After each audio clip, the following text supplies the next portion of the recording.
Not a lot survives from 1952. Harry Truman was in the White House. Joe Stalin was in the Kremlin. Chairman Mao had just taken over in China. The British Empire was still a phrase taken seriously. It was not yet a joke and then a hate crime. Truman, Stalin, Mao are all long gone, but the Queen is still there. Most of her cousins in the other European monarchies are not. She's a survivor and they weren't. Her husband could have told her all about that. His grandfather was assassinated. His father was forced into exile when Prince Philip was just 18 months old. Ours is not an age of kings, and those born to royalty have to be pretty nimble. In the end, said the late King Farouk, there will be just 5 kings, the 4 in a pack of cards, and the King of England, or the Queen. What comes after monarchy is not always pretty. Almost all of young Philip's big sisters, for example, married serious big-time Nazis. But the Queen endures, and for most of her subjects, she is the only queen we have ever known. She first appeared on a banknote when she was an 8-year-old girl. That's the Canadian $20 bill of 1935. 87 years later, she's still on the Canadian $20 bill. And in between those two notes, she has graced more stamps, more coins, and more banknotes of more countries than anybody in the history of the planet. Here is our Queen through all the decades of her reign. Let's start in coronation year with a high denomination note from Malaya and Borneo, $1,000. And that's the young Queen there. Let's go to the dawn of the 60s and Jamaica. And the 10-shilling note. And Boris, if he had anything about him, would use Brexit to bring back proper currency, including shillings and half a crowns and all the rest of it. Come on, Boris.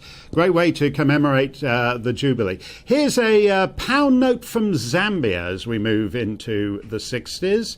Young Queen again. And Malta, a 10-shilling note from Malta. Let's have a look at that. And Mauritius.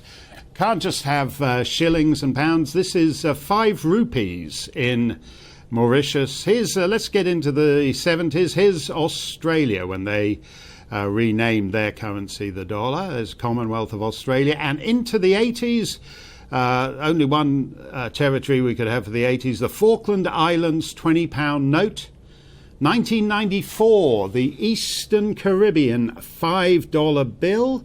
A little middle-aged image into the Queen, and as we move from the 90s into the new century, Fiji, and we're getting used to seeing the lines etched on the Queen's face because she never takes a day off. Here from the teens, a slightly wacky denomination, a $3 bill from the Bahamas, and finally for the 20s, A20, the current $20 bill from New Zealand. Long she has reigned over us.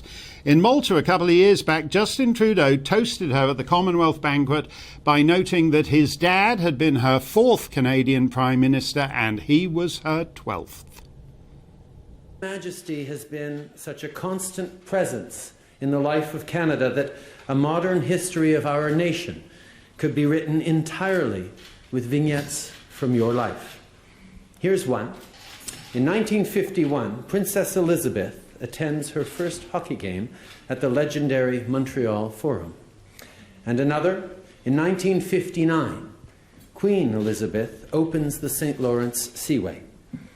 And another, in 1967, Queen Elizabeth cuts Canada's centennial cake on Parliament Hill as Canadians sing Happy Birthday. To all of which Her Majesty replied, "Thank you, Mr. Prime Minister of Canada, for making me feel so old."